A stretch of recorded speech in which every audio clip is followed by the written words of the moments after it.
guys, it's Brig and Bo Bradley, my puppy, and today I'm going to show you how to make this wart infested finger look because I guess I'm a one-trick pony and you guys only like watching my growth videos, which honestly I'm okay with.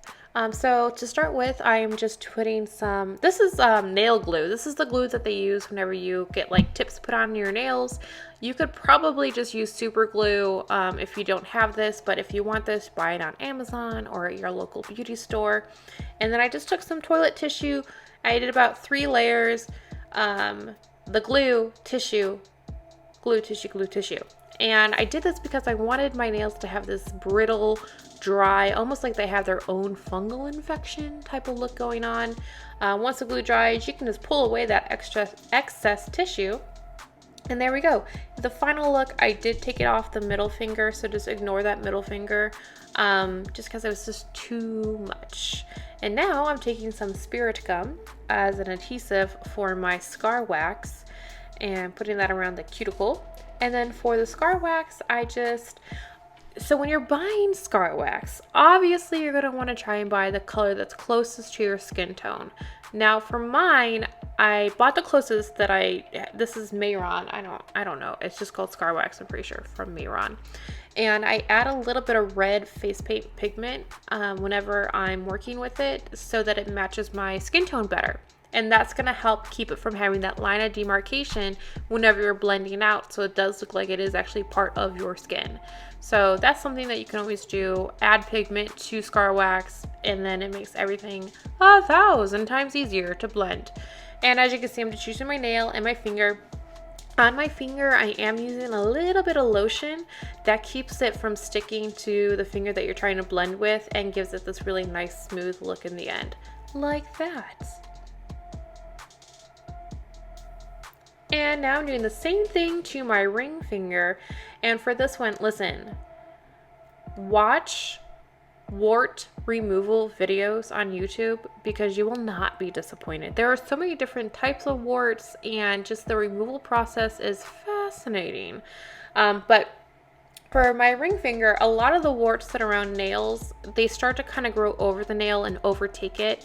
Like this invasive thing just eating away, or not eating, I don't really know what warts do. I've never had a wart, but I just find them incredibly interesting. So I made this ring finger one kind of overlap the nail a bit more, as you can see there. Now I'm just taking some rice and a piece of tape. I'm taping it down so that the rice doesn't go flying all over the place because we don't want that. And then just cutting the rice pieces in half because they were just a bit too long for what I wanted to do. And ta-da! Now you have half pieces of rice.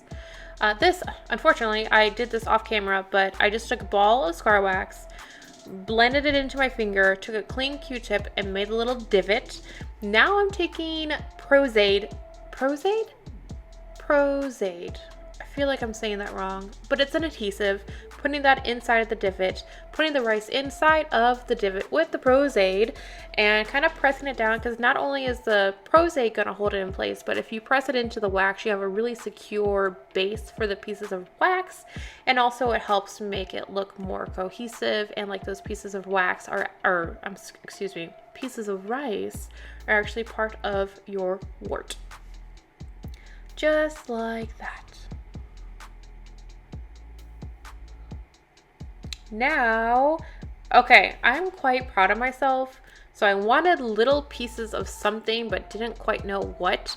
Went to the kitchen, sesame seeds. Perfect. I love this. I'm so proud of myself there's probably someone else who's done this, but in the moment here, I invented it, okay? And then I just took some more wax over top to kind of make it blend a bit better. I know the sesame seed looks a little bit teeth-like, but hey, it just looks creepy. I like it. It's gnarly. It's cool. Whatever. And then I was like, hey, I want another wart. So hey, I put another wart on there. I just took a ball of scar wax, blended it into the wax that was already there. Again, put a little bit of lotion on your finger. Makes it so much easier to do. and blend it so that it looks like it's all part of the same thing. And this is just a pair of tweezers. I did make this circular cutout almost, and I did this because I wanted to have this like fibrous interior to it. There's this really cool texture that you'll see in a lot of warts, and it's something that I wanted to recreate, so I did so with those tweezers. Prosate on top of the wart because scar wax does not harden. So if you have little delicate pieces like those little edges, you're going to want to put some kind of barrier over top of it to keep it from being smushed. And then I just put it, because I already have the prosate out. A lot of people use liquid latex in place of like the prosate for doing that. And then I just took some more pieces of, or rather sesame seeds. I struggled, man. There's this. If this wasn't a voiceover, this would not be PG right here, because there's a lot of cussing, swearing, because I was getting frustrated that I could not pick up this piece of sesame. But eventually I do. Stick it in there, and you want to kind of like put your elements throughout the entire look. So because it's across all these fingers, I wanted to implement pieces of sesame, the scar wax build up throughout the whole look so that it looks more cohesive in the end. And there we go with our rice and our sesame seeds, looking good. Here again, I was like, hey, I want another wart. So I put another wart on there. As you can see, made the divot with the Q-tip, blended it out, put the, what's it called? What did we say that it was called? Prosate. Prosate in the divot, stuck the rice inside of the divot with the prosate, and I put a few pieces of sesame seed in there as well.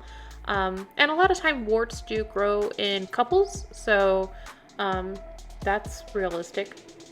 And then I just took some brown shadow. Be careful, don't over color your warts just because you work so hard to make it blend in with your skin tone. Don't ruin it by adding too much shading.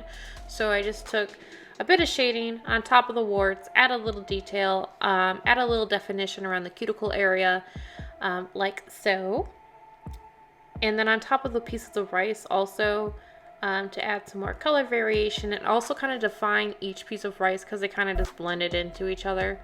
So that helps it visually. And then I just took some prosate and a piece of tissue because I wanted that one to have like a nice white crusty top to it. And to make my nails look more so fungally, I added a bit of yellow shadow and a bit of brown, blended it out with the brush and then my finger also. And there's the final look. I hope you liked it.